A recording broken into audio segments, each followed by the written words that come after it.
Na fito amin'ny fitopolo sy eninjato sy telo arivo manerana ny nosy no miatrika ity fanadinana ity ka ho an'ny eto Mahajanga dia ao amin'ny lycée technique professionnel no anaovana izany fifananana izany. Mpiadina agent pénitentiaire 10 no raisina manerana ny nosy ka ireto manana BEPC no afaka mandray anjara amin'izany.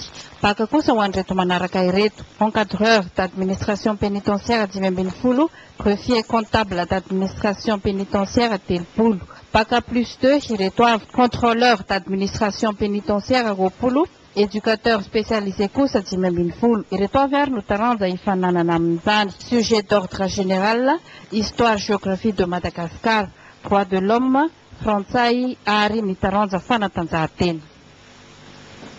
Amin'ny pejy fandriampahalemana dia nahazo poste avancé ny commune ambanivohitra manerinerina ao amin'ny district n'Ambatoboeny ao amin'ny faritry Boeny any. Izany moa dia ao fanamafisana ny ady amin'ny asan-dalo. Fanadidina vetrany. Nahazo poste avancé ny fokotanin'Andranolava ao amin'ny commune rurale ny manerinerina. Trano lehibe ahitana efitra enina izy ity ao anatiny io ny birao. Vola mitentina 70 tapitrisa iray milanja no lanina amin'ny tanan'izao trano izao. Araka ny vaovao azo moa dia vokatry ny fifanomezan-tanana izy teo amin'ny fokon'olona sy ny zanakam-pelezana iray. Nahita ny fijalian'ny vahoaka amin'ny resaka fandriampahalemana no nahafahana nanana izao zava-bita izao. Nambara moa fa toerana anjakan'ny halatrompo sy ny vaky fasana ity fokotany ity noho izy saro-dalana ary voadidin-drano. Fanampanazavana omeny lehibe ny Zandarmariam-pirenena ty Mahajanga.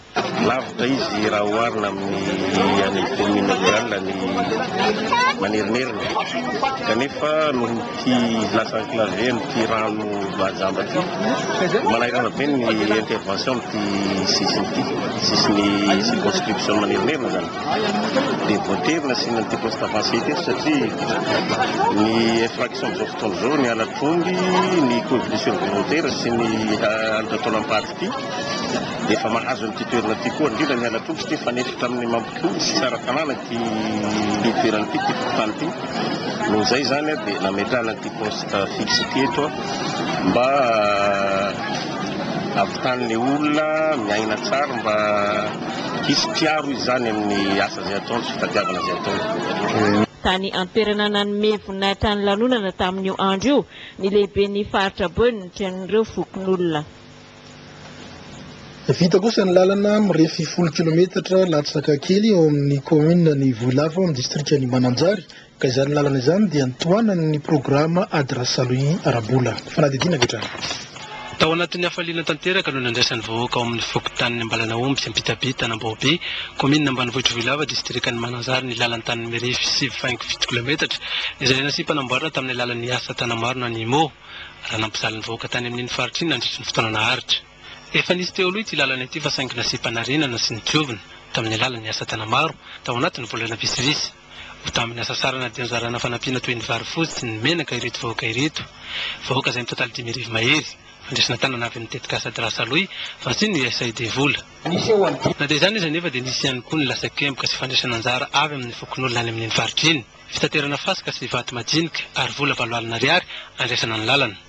Manomboka eto dia ny AUP na ny fikambanan'ny mpampiasa lalana no iantoka ny fiarovana sy ny fikojakojana ity lalana voana sy mpanambarana ity.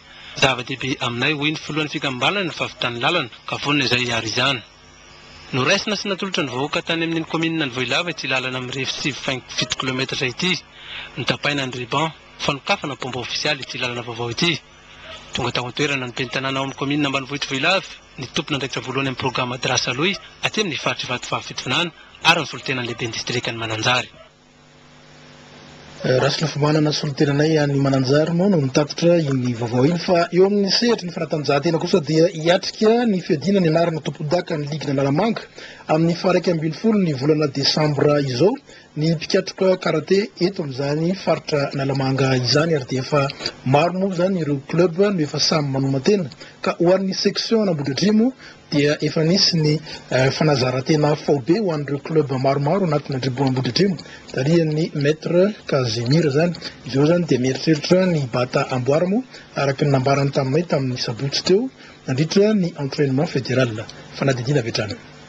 Manoma tena fantatra amin'ny fifaninanana ho fiadinana ny anarana tompon-daka ny ligue na Analamanga ny mpikatroka karate avy amin'ny ligue na Ambohidratrimo tariny Tsense Kazimira manomboka nanao fanazarantena iombonan'izy ireo tamin'ity faran'ny herinandro ity mba ahafahan'ireo mpikatroka miomana tsara amin'izany fifaninanana izany. Rehefa manomana zany zay ny hiatrika ny championnat ligue na Analamanga andeha amin'ny 11 décembre.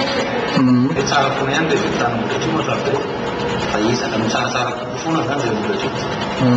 Efa nanomboka vita ny championnat section dia efa nanomboka ny famanantenana zany mombana ilay amin'ny 11 tsara.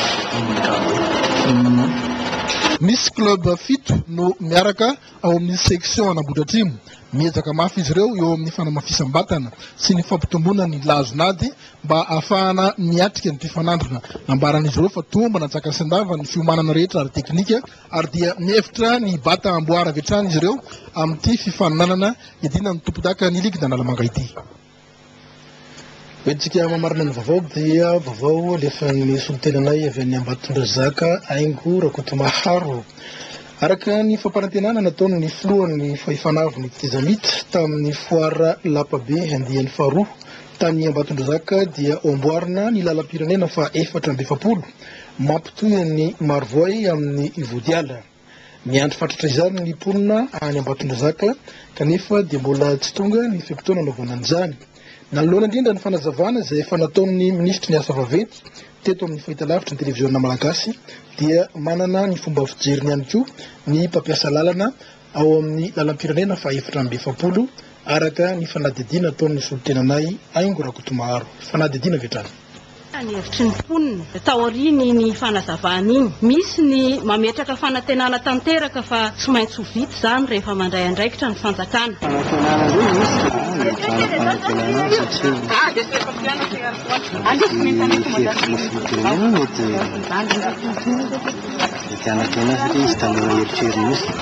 Rehefa tanteran'ny fanjakana dia vitany ke manana fanantenana.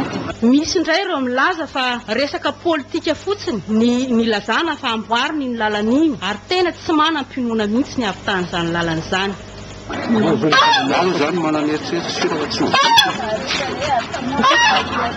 propaganda ny anaovana izy. Ahoana mahatonga anao miteny izany? Resaka zany ny fotoana teo amin'ny efa angavy ihany hitany ara-tsarafitany. Tsisy fahavitany. Miteraka olana lehibe amin'ny fampandrosoana aty amin'ny faritra loatra mangorony tsy fahavitany ny lalana iny ary amin'izao vanim-potoana ny fahavaratra izao dia mbola misy ihany koa ny olana hafa izay aterany. Sahirana be mihitsy na ny tomobila fotsika ny frais zao molana tsisy vola mihitsy sozo zay dia manoaka maraina manoaka arivo amin'ilay olona sady fakamina andeha amin'ilay voavy kely teo olona dia fa rasy kely lalo.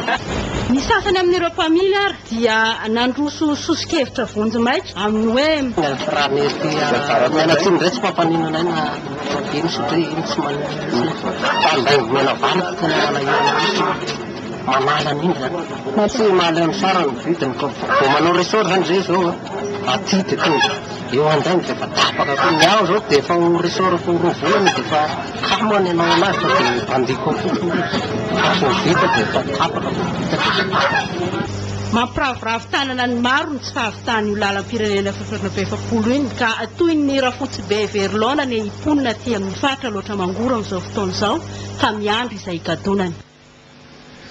Ny ministry ny asa vaventy moa tamin'ny herinandro teo dia efa nandalo teto amin'ny plateau ny televiziona malagasy mikasika io lalana mampitohy ny Moramanga sy Ambatondrazaka io ary dia nambarany tamin'izay fotoana izay fa no ny antony fitsapakevim-bahoaka sy ny resaka fifidianana no tsy nahafahana mbola nanatanteraka izany asa izany anefa dia nametoky izy fa anomboka tsy ela izany asa izany araky ny nambarany teto amin'ny televiziona malagasy ary efa vita ihany koa ny tolobidy ho an'ireo orinasa izay andray an-tanana izany fanaovana ny asa izany.